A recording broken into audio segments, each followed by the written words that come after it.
الحمد لله نحمده ونستعينه ونستغفره ونؤمن به ونتوكل عليه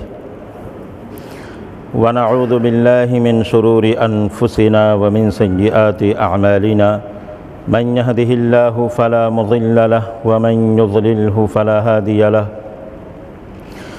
ونشهد أن لا إله إلا الله وحده لا شريك له ونشهد أن سيدنا ومولانا محمدًا عبده ورسوله أما بعد فأعوذ بالله من الشيطان الرجيم بسم الله الرحمن الرحيم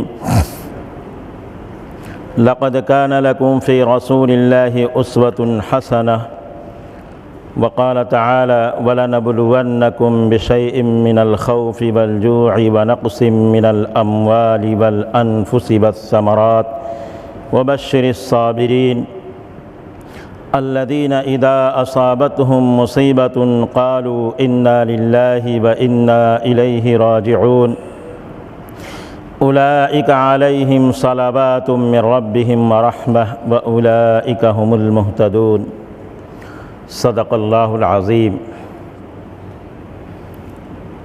برادران محترم، بزرگوں اور دوستو، اللہ تعالیٰ نے فرمایا ہے کہ تمہارے لیے رسول اللہ صلی اللہ علیہ وسلم کی زندگی میں بہترین نمونہ ہے، یعنی آپ جن حالات سے گزرے ہیں، جن شعبوں میں آپ کی سنتیں، آپ کے احکامات موجود ہیں، بلکہ زندگی کے تمام شعبوں میں آپ کے احکامات اور آپ کی سنتیں، آپ کے طریقے موجود ہیں، ان تمام طریقوں کو اپنانا ہی آپ کی سنت پر عمل کرنا ہے، آپ کے اسوے کو اپنانا ہے۔ انہی حالات میں، انہی طریقوں میں ایک وہ حالت ہے جو نبی کریم صلی اللہ علیہ وسلم جن سے گزرے ہیں، بلکہ یہ کہیے کہ تمام انبیاء علیہم السلام کا ان حالات سے گزر ہوا ہے۔ وہ حالات کیا ہیں؟ آزمائش، ابتلا، تمام انبیاء کے ساتھ یہ صورتحال رہی ہے۔ حدیث شریف کے اندر آتا ہے سب سے زیادہ آزمائش میں مبتلا انبیاء علیہم السلام کیے جاتے ہیں، پھر وہ جو ان سے زیادہ قریب ہوتے ہیں، پھر ان کے بعد والے، یعنی جیسے نبی سے قربت ہوتی ہے ویسے ہی آزمائش ہوتی ہے۔ اس وقت دنیا کا مسلمان بڑی ہی آزمائشوں سے گزر رہا ہے، چاہے وہ یورپ اور امریکہ کا ہو، چاہے وہ ایشیا اور افریقہ کا ہو، عرب ممالک کا ہو یا غیر عرب کا ہو، بہرحال آزمائش سے گزر رہا۔ مسلم ممالک جو ہے وہاں پر بھی آپسی رشاکشی، خاندانی تعصب، وہاں بھی قتل و غارت گری، یہ اس طرح کے حالات ہر جگہ ہیں، اور مسلمان ہر جگہ ظلم و ستم کی چکی میں پس رہا ہے، غیر یقینی صورتحال سے گزر رہا ہے۔ اس طرح کے حالات میں ہمیں دیکھنا چاہیے کہ نبی کا اسوہ کیا ہے۔ ان حالات سے نبی جب گزرے تھے تو ان کا طریقہ کار کیا رہا۔ قرآن کریم نے کہا وَلَنَبْلُوَنَّكُمْ بِشَيْءٍ مِّنَ الْخَوْفِ وَالْجُوعِ وَنَقْصٍ مِّنَ الْأَمْوَالِ، ہم تم کو ضرور آزمائیں گے خوف، بھوک، فقر و فاقہ، اموال کی کمی، جانوں کا ضیاء، پھلوں کا ضیاء، اس کے ذریعے ہم تمہاری آزمائش کرتے رہیں گے۔ پہلے نمبر پر یہ کہا بشیء من الخوف، کہ تم خوف اور دہشت کے عالم میں جیو گے۔ آج ہم اس ملک میں انہی حالات سے دوچار ہیں، خوف اور دہشت کے عالم میں زندگی بسر کر رہے ہیں۔ نہ ہمیں اپنی جان کے تحفظ کا یقین، نہ مال کے تحفظ کا یقین، نہ عزت و آبرو کے تحفظ کا یقین۔ کب یہ چیزیں ہم سے چھین لی جائیں، ہماری ان چیزوں پر حملے ہو جائیں، اس کا یقین ہم کو نہیں۔ غیر یقینی صورتحال سے ہم گزر رہے ہیں۔ والجوع، بھوک، فقر و فاقہ۔ ایک بھوک کی کیفیت وہ ہوتی ہے جو فقر و فاقہ ہے، یعنی آدمی کو کھانے کو ہی نہیں مل رہا ہے۔ اس طرح کے حالات بھی افریقہ کے بہت سے ممالک میں آپ دیکھ سکتے ہیں، بھوکمری ہے۔ برما کے مسلمانوں کے حالات بھی انہی جیسے ہیں۔ اپنے ملک کے بھی بہت سے حالات، بہت سی جگہوں کے اس طرح کے ہیں کہ بھوکمری ہے، فقر و فاقہ کی نوبت۔ دوسرے ہے کہ معیشت تباہ کر دی جائے، مسلمانوں کے تجارت کو ختم کر دیا جائے، ان کے اوپر نوکریوں اور ملازمتوں کے دروازے بند کر دیے جائیں۔ ان حالات سے بھی ہم گزر رہے ہیں۔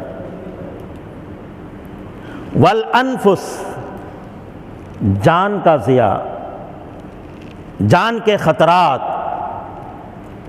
یہ ظاہر سی بات ہے، جب سے اس ملک میں انگریز آیا ہے اس کے بعد سے ہی مسلمان حالات سے دوچار رہا ہے، اور اب تک رہا ہے۔ آزادی کے بعد سے بھی اب تک یہی حال رہا۔ خطرہ رہتا ہے کہ کب جان کے اوپر حملے ہو جائیں اور جان کا ضیاء ہو جائے، کچھ نہیں کہہ سکتے۔ والثمرات، بعض مفسرین نے ثمرات کے معنی آتے ہیں پھل کے، لیکن بعض مفسرین نے اس سے مراد لیا ہے کہ اس سے مراد اولاد ہے۔ اولاد کے خطرے سے بھی ہم دوچار۔ نوجوان طبقہ بڑی ہی مشکل کیفیت سے گزر رہا، کب کس کے اوپر کیا الزام لگا کر کے اس کو اندر کر دیا جائے، یہ بھی بالکل غیر یقینی صورتحال۔ یہ تمام کیفیتیں بیان کی گئی ہیں، اور قرآن نے کہا ہے ہم ضرور ان چیزوں سے آزمائیں گے۔ بعض مسلمان جن کا یقین کمزور ہوتا ہے، یا جن کے شریعت کے علوم جن کے پاس کم ہوتے ہیں، وہ ان حالات کو دیکھ کر کے تذبذب کا شکار ہو جاتے ہیں، سوچتے ہیں کہ ہم خیر امت ہیں، اللہ کو مانتے ہیں، جس کے پاس ساری قدرتیں، وہ جو چاہے کر سکتا ہے، ہم اس کو مانتے ہیں، اس کے اوپر یقین رکھتے ہیں، اس کی عبادت کرتے ہیں۔ اور دوسرے وہ لوگ ہیں جو اس کا انکار کرتے ہیں، اس کی بتائی ہوئی شریعت پر عمل نہیں کرتے، ہر طرح کے فسق و فجور میں مبتلا ہیں، وہ آرام سے ہیں، اور مسلمان اللہ والا ہونے کے باوجود تکلیفوں میں ہیں۔ غیروں کی طرف سے بھی اس طرح کے اشکالات پیدا کیے جاتے ہیں کہ تم کہتے ہو ہم حق پر ہیں، تمہارا اللہ اتنی قدرت رکھتا ہے، کیا کر رہا ہے تمہارا اللہ؟ یہ کیفیت مسلمان کے دل میں پیدا ہوتی ہے، ہو سکتی ہے۔ اس کو یقین کر لینا چاہیے کہ اللہ تعالیٰ نے مسلمانوں کے لیے جنت کا وعدہ کیا ہے مرنے کے بعد۔ اس دنیا فانی کے ختم ہونے کے بعد جنت کا وعدہ ہے، جس میں ہر طرح کی آسائش، راحت و آرام ہے، وہاں تکلیفوں کا کوئی گزر نہیں، ہر طرح کے مزے ہیں اس کے اندر۔ اس کا اللہ نے وعدہ کیا ہے مسلمانوں کے ساتھ۔ لیکن دنیا میں ایسا کوئی وعدہ نہیں ہے، بلکہ دنیا میں تو یہ وعدہ ہے کہ تم کو آزمائشوں سے گزرنا پڑے گا۔ کبھی فقر و فاقہ کی نوبت آئے گی، کبھی خوف اور دہشت میں جیو گے، کبھی معیشت تباہ ہوگی، ہر طرح کے حالات تمہارے اوپر آئیں گے، یہ دنیا کا وعدہ ہے کہ تمہارے ساتھ یہ ضرور ہوگا۔ اور پھر قرآن کریم نے پچھلی امتوں کے انبیاء علیہم السلام کے واقعات کا بھی ذکر کیا ہے، اور یہ کہا ہے کہ ان کے حالات کو بھی دیکھ لو۔ سب سے پہلے نبی جن کا مشرکین سے واسطہ پڑا ہے حضرت نوح علیہ السلام، 950 سال تک اپنی قوم کو دعوت و تبلیغ پہنچاتے رہے، ان کو دین کی طرف بلاتے رہے، لیکن قوم کی طرف سے انکار، تکلیفیں پہنچانا، پتھروں کی بارش کرنا، یہ قوم کی طرف سے یہ سزا مل رہی تھی، جزا مل رہی تھی۔ 950 سال تک ایک مشن پر آدمی لگا ہو، خیر خواہی کے ساتھ اپنی قوم کو بلا رہا ہو اور قوم ماننے کے لیے تیار نہ ہو، آپ یقین کر سکتے ہیں کتنی تکلیفیں انہوں نے اٹھائی ہوں۔ بعد میں اس قوم کو تباہ کر دیا گیا، صفحہ ہستی سے مٹا دیا گیا۔ جو لوگ آپ پر ایمان لائے تھے صرف وہی لوگ بچے۔ حضرت ابراہیم علیہ السلام جو سارے انبیاء کے باپ ہیں، یعنی ان کے بعد جتنے انبیاء آئے سب انہی کے خاندان کے آئے۔ آج جو 3 قومیں ہیں جو اپنے آپ کو آسمانی شریعت کا حامل بتاتی ہیں، یہود، نصارہ اور مسلمان، یہ تینوں حضرت ابراہیم علیہ السلام کے پیروکار اپنے آپ کو کہتے ہیں۔ ان کو اپنی سرزمین چھوڑنی پڑی، دہکتی ہوئی آگ میں ان کو ڈالا گیا، اور جب عراق سے انہوں نے مصر کی طرف سفر کیا ہے تو ان کے ساتھ میں صرف ان کی بیوی حضرت سارہ علیہ السلام موجود تھی، اور کوئی نہیں تھا۔ عراق سے مصر کی طرف سفر کیا، اور مصر میں حالات ایسے بنے کہ اپنی عزت و آبرو بھی داؤ پر لگ گئی، لیکن اس کے باوجود وہاں اس شان سے نکلے کہ بادشاہ وقت نے اپنی شہزادی کا نکاح حضرت ابراہیم علیہ السلام سے کر دیا۔ اس کے بعد بھی آزمائشیں ان کے ساتھ لگی رہی۔ حضرت یوسف علیہ السلام خود نبی تھے، باپ بھی نبی، دادا بھی نبی، لیکن ان کو کنویں میں ڈالا گیا، جنگل کے کنویں میں جہاں کسی کا گزر نہیں ہوتا۔ پھر وہاں سے کسی طرح نکلے تو مصر کے بازار میں بیچے گئے، اور ان کے اوپر تہمت لگا کر کے قید خانے میں ڈالا گیا۔ بعض روایتوں میں آتا ہے تقریباً 12 سال تک قید خانے کے اندر رہے۔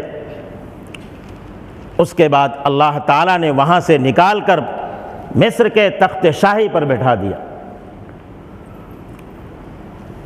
حضرت عیسیٰ علیہ السلام، ان کی قوم تو یہ کہتی ہے کہ ان کو پھانسی دے دی گئی، جبکہ مسلمانوں کا عقیدہ ہے کہ ان کو آسمانوں پر اٹھا لیا گیا، اور قرآن نے خود یہ بیان کیا ہے۔ ان کو بھی طرح طرح کی سازشیں ان کے خلاف کی گئی، ان کو قتل کرنے کے منصوبے بنائے گئے۔ حضرت موسیٰ علیہ السلام کی قوم کے ساتھ حالات ایسے رہے کہ وہ فرعونیوں کے ظلم و ستم کا شکار رہے۔ جتنے گھٹیا اور مشکل کام تھے سب بنی اسرائیل کے سپرد تھے ان کو یہ کام کرنا۔ وہ کام کر رہے تھے، ظلم و ستم کی چکی میں پس رہے تھے۔ بادشاہ نے خواب دیکھا کہ بیت المقدس سے ایک آگ نکلی ہے جو مصر کی طرف آئی، اور مصر کے بادشاہ وقت یعنی فرعونیوں کے جتنے مکانات سے سب کو خاکستر کر دی، سب کو جلا کے رکھ دیا، صرف بنی اسرائیل کے گھر بچے۔ اس نے خواب کی تعبیر معلوم کی، تعبیر بتانے والوں نے بتایا کہ بنی اسرائیل میں ایک بچہ پیدا ہوگا جو تمام فرعونیوں کو ختم کر دے گا، فرعونیوں کی بادشاہت ختم ہو جائے گی، بنی اسرائیل کی حکومت آ جائے گی۔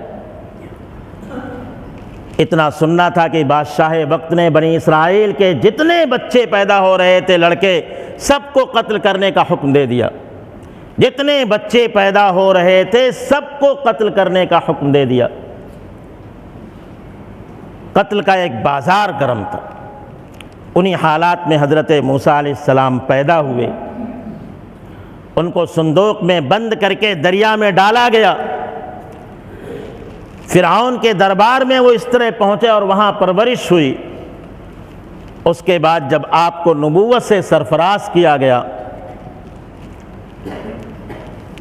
تو آپ جب فرعون کے پاس آئے اور اللہ کے احکام فرعون کو پہنچائے، فرعون آپ کا دشمن ہوا۔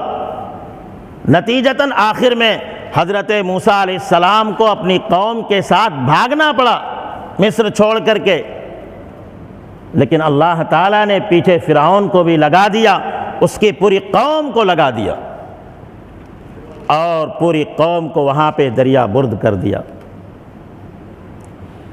یہ حالات انبیاء علیہ السلام کے ساتھ رہے ہیں۔ خود نبی کریم صلی اللہ علیہ وسلم 13 سال مکہ معظمہ میں رہے۔ نبوت کے ملنے کے بعد بعض مسلمانوں کو شہید کر دیا گیا، بعض کو اتنی سزائیں دی گئی کہ وہ موت سے کسی طرح کم نہیں تھی۔ آپ کو خود پھانسی کا منصوبہ بنایا گیا، آپ کو حرم کے اندر پھانسی دینے کا منصوبہ بنایا گیا، قتل کرنے کی سازشیں کی گئیں۔ آپ کو مکہ چھوڑنا پڑا، مدینہ کی طرف ہجرت کرنی پڑی۔ ہجرت کرنا اتنا آسان نہیں ہوتا۔ جب آپ مکہ سے نکل رہے تھے، مکہ سے باہر جب پہنچے تو آپ نے مکہ کی طرف حسرت کی نگاہ ڈالی اور یہ کہا مکہ تو کتنا پیارا شہر ہے، لیکن مکہ کے لوگ مجھے یہاں رہنے نہیں دے رہے ہیں۔ اگر یہ لوگ مجھے نہ نکالتے تو میں تجھ سے کبھی جدا نہیں ہوتا۔ ہجرت کا ایک لمبا سفر مشقتوں سے بھرا ہوا، پھر مدینہ پہنچے۔ مدینہ والوں نے اتنا پیار لٹایا کہ جتنے کانٹے چبھوئے گئے تھے مکہ میں، اس کے درد کا احساس دھیرے دھیرے کم ہوتا گیا۔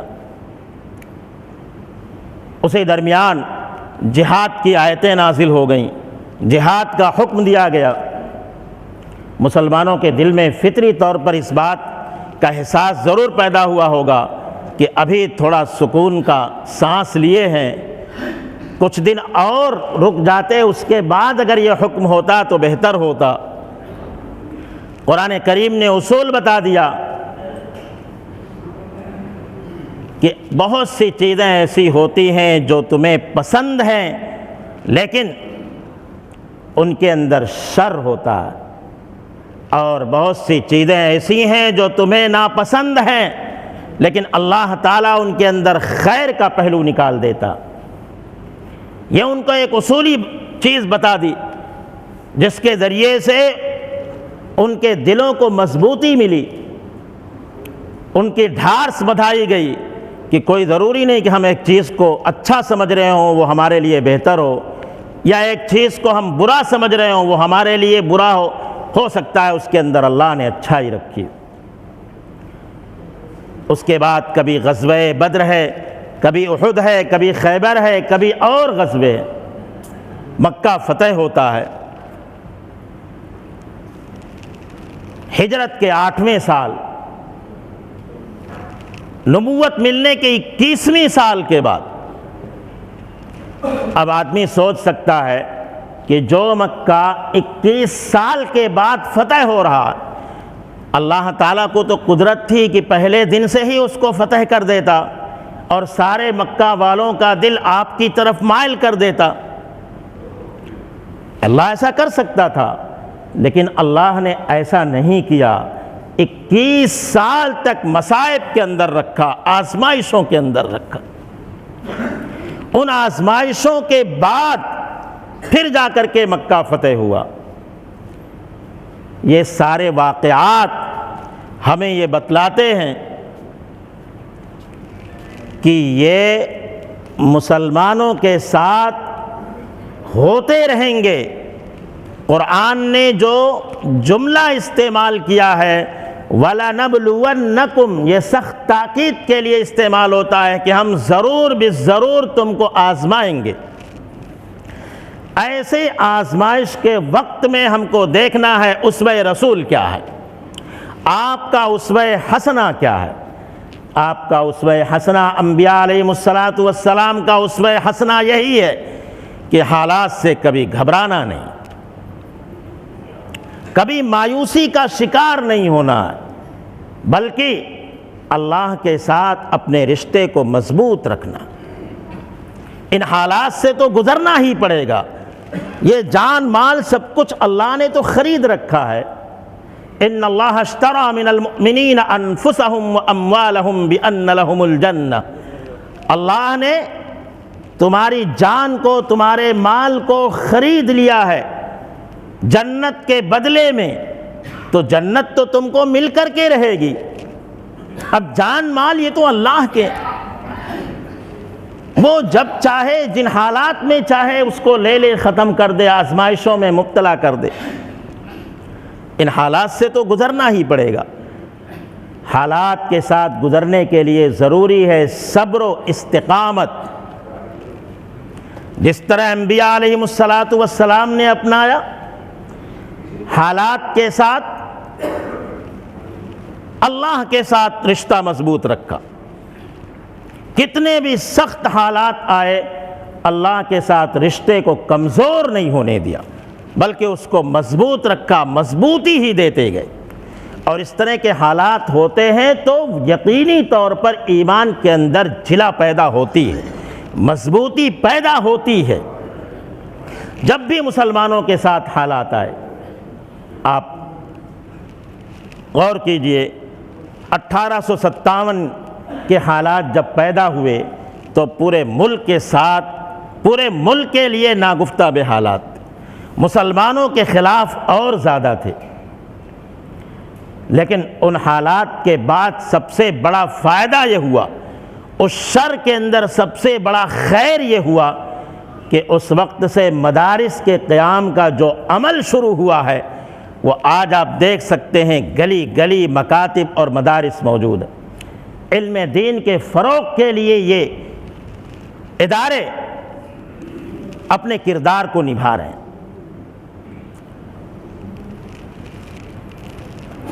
1992 کے اندر بابری مسجد کی شہادت سے پہلے اور شہادت کے بعد کا اگر آپ اندازہ لگائیں گے تو جتنی مسجدیں 1947-48 سے لے کر کے 92 تک بنائی گئی ہیں، اس سے کہیں زیادہ اس کے بعد بنائی گئی۔ وجہ یہ ہوتی ہے کہ ان حالات سے جب آدمی گزرتا ہے تو سبق سیکھتا، استقامت اس کے اندر آتی، وہ یہ سمجھتا ہے کہ اب حالات برے آ رہے ہیں، اب ہم کو اس طریقے سے زندگی بسر کرنی۔ ایک چیز اگر فنا ہوتی ہے تو اس کے مقابلے میں دسیوں سینکڑوں چیزیں ہم وجود میں لائیں گے۔ اس وقت اس کے بعد سے مسلمانوں کے تعلیمی معیار بھی بلند ہوا، اور جگہ جگہ ان کے ادارے چاہے وہ دینی ہوں یا دنیاوی ہوں قائم کیے گئے، اور مسلمانوں کے اندر علمی عروج پیدا ہوا۔ حالات ہمیشہ آتے رہیں، ہمیشہ آتے رہیں گے، اس سے بدتر حالات بھی آ سکتے ہیں، اس سے اچھے حالات بھی آ سکتے ہیں۔ ان حالات میں ہمیں صرف یہ دیکھنا ہے کہ انبیاء علیہم السلام کا کردار کیا رہا، نبی کریم صلی اللہ علیہ وسلم کا اسوہ کیا رہا۔ آپ کے بارے میں جو قرآن نے کہا لَقَدْ كَانَ لَكُمْ فِي رَسُولِ اللَّهِ أُسْوَةٌ حَسَنَةٌ، کہ تمہارے لیے اللہ کے رسول میں بہترین نمونہ ہے، تو وہ نمونہ ان حالات میں بھی موجود ہے۔ وہ نمونہ یہ ہے کہ حالات سے کبھی گھبرانا نہیں چاہیے۔ وقت بدلتا ہے، ہمیشہ بدلتا رہے گا، ایک حالات پہ وقت نہیں رہتا۔ بہت سی حکومتیں ایسی دنیا میں گزری ہیں جن کے بارے میں کسی کو شبہ بھی نہیں ہو سکتا تھا کہ ان کے اقتدار کا سورج کبھی غروب بھی ہوگا، لیکن وقت نے جب پلٹا کھایا تو کوئی تو معمولی مچھر سے ہلاک ہوا، کوئی دریا میں ڈوب کر کے ہلاک ہوا، کوئی کسی اور طرح ہلاک ہوا، بہرحال ان کی حکومتیں تہو بالا ہو کر کے رہ گئیں۔ اب بھی اس طرح کے حالات ہوتے ہیں، ایسا لوگ سمجھنے لگتے ہیں، مایوسی کا شکار ہونے لگتے ہیں کہ حالات بڑے برے ہیں، آئندہ اور برے ہی آتے جائیں گے اور اب یہ بدلنے والے نہیں۔ لیکن یہ ایک اسلامی طریقہ نہیں۔ ہمیں جب بھی کسی حالت سے دوچار ہونا پڑے تو ہمیں سب سے پہلے اپنے اوپر نگاہ ڈالنی چاہیے۔ یہ بنی اسرائیل کا طریقہ تھا کہ جب ان کے اوپر کوئی مصیبت آتی تھی تو وہ کہتے تھے کہ یہ موسیٰ اور ان کے ساتھیوں کی وجہ سے یہ نحوست آ رہی۔ یہ بنی اسرائیل کا طریقہ تھا۔ آج بھی مسلمانوں کے اندر یہ طریقے ہیں، کوئی بھی مسئلہ کھڑا ہوتا ہے تو علماء کو ذمہ دار ٹھہرا دیا جاتا ہے، دیندار طبقے کو ذمہ دار ٹھہرا دیا جاتا ہے۔ یہ آج بھی مسلمانوں کے اندر یہ چیز ہے، حالانکہ ایسا نہیں۔ اسلام کا طریقہ یہ ہے کہ اگر کوئی مصیبت آتی ہے تو سب سے پہلے اپنے اوپر نگاہ ڈالو، اور یہ دیکھو قرآن کیا کہتا ہے، ظہر الفساد فی البر والبحر بما کسبت ایدی الناس لیذیقہم بعض الذی، زمین کے اندر خشکی اور تری کے اندر فساد برپا ہو گیا۔ یہ کس لیے ہوا؟ تمہارے اپنے کرتوتوں کی وجہ سے۔ یہ کسی خاص آدمی کو نہیں کہا گیا، یہ دعوت دی گئی کہ ہر آدمی یہ سوچے کہ میری وجہ سے ایسا ہوا۔ اب ہوتا یہ ہے کہ ہم دوسرے پر ڈالنا شروع کر دیتے ہیں، یہ ان کی وجہ سے ہو رہا، یہ ان کی وجہ سے ہو رہا۔ وہ کسی وجہ سے نہیں ہوتا ہے، ہماری سب بدعمالیوں کی وجہ سے ہوتا، اور ہم دوسرے کے اوپر ذمہ داری ڈال کر کے خود سبکدوش نہیں ہو سکتے۔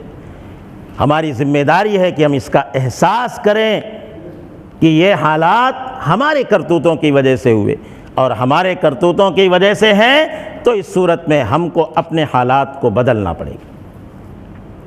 اللہ کے ساتھ رشتے کو مضبوط کرنا ہے، جس طرح انبیاء علیہم السلام نے اس مضبوطی کو قائم رکھا اور ثابت قدمی دکھائی، صحابہ کرام نے ثابت قدمی دکھائی۔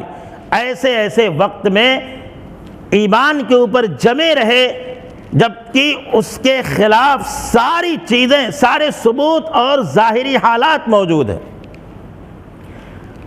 آپ یقین کیجئے، ایک چھوٹا سا واقعہ، جسے ہم چھوٹا تو کہہ سکتے ہیں لیکن بہت بڑا واقعہ ہے، کہ نبی کریم صلی اللہ علیہ وسلم نے صبح یہ خبر سنائی کہ رات میں مجھے معراج ہوئی، مکہ سے بیت المقدس، پھر وہاں سے آسمانوں کا سفر، پھر جنت دوزخ کی سیر، اور فلاں فلاں انبیاء علیہ السلام سے ملاقات، اور پھر رات کے اندر واپس بھی آ گئے۔ اس وقت بھی اگر کوئی آدمی ایسی خبر دیتا ہے جبکہ دنیا اتنی ترقی کر چکی ہے تو کوئی یقین جلدی نہیں کرے گا، لیکن اس وقت جبکہ کوئی امکان ہی نہیں تھا، ایسے وقت میں نبی صبح یہ خوشخبری سناتا ہے، صحابہ کرام تک یہ بات پہنچتی ہے، ان کے دلوں میں ذرا سا تردد نہیں ہوتا ہے کہ ارے یہ کون سی بات ہو گئی، یہ آج اتنا بڑا دعویٰ کیسے ہو گیا؟ کچھ نہیں، انہوں نے کہا، نبی نے کہا، یقین۔ اگر نبی یہ کہتا ہے کہ پہاڑی کے پیچھے ایک دشمن ہے جو تمہارے اوپر حملہ کرنے والا ہے، یقین ہے۔ وہ نبی اگر جنت اور دوزخ کے بارے میں کچھ کہہ دیا تو اس کے اوپر اسی طرح یقین جس طرح دیکھی ہوئی باتوں پر یقین، بالکل وہی یقین ہمارے دلوں کے اندر پیدا ہونا چاہیے۔ ہمارے دلوں کے اندر اسی طرح کا یقین ہونا چاہیے کہ حالات بدلیں گے، لیکن شرط یہ ہے کہ ہم ایمان والے بن جائیں۔ قرآن کریم نے کہا وَأَنْتُمُ الْأَعْلَوْنَ إِن كُنتُم مُؤْمِنِينَ، تم ہی سر بلند رہو گے بشرطے کہ مومن کامل بن جاؤ۔ ایمان کامل جب تمہارے اندر ہوگا تو اس صورت میں سر بلندی تمہیں حاصل ہوگی، اور بغیر ایمان کے چاہو سر بلندی حاصل ہو جائے، غلبہ حاصل ہو جائے، ایسا نہیں ہوتا۔ اس لیے حالات سے کبھی نہ گھبرانے کا اور نہ کبھی مایوس ہونے کا، بلکہ صرف اللہ کی ذات سے امید لگائے رکھنے کا اور اللہ کی ذات پر یقین کو مضبوط رکھنے کا، اعمال کے ساتھ جڑے رہنے کا، یہ ہمارا کام ہے۔ اگر ہم نے اس کے اوپر عمل کر لیا تو حالات انشاءاللہ بدلیں گے، ایسے ہی جیسے ہی سخت تاریکی کے بعد سورج کا نکلنا یقینی ہے، صبح کا نکلنا ضروری ہے، یقینی ہے، بالکل اسی طرح سخت ترین حالات کے اندر بھی خوشی کا اور سربلندی کا سورج یقینی طور پر طلوع ہوگا۔ وآخر دعوانا الحمدللہ رب العالمین۔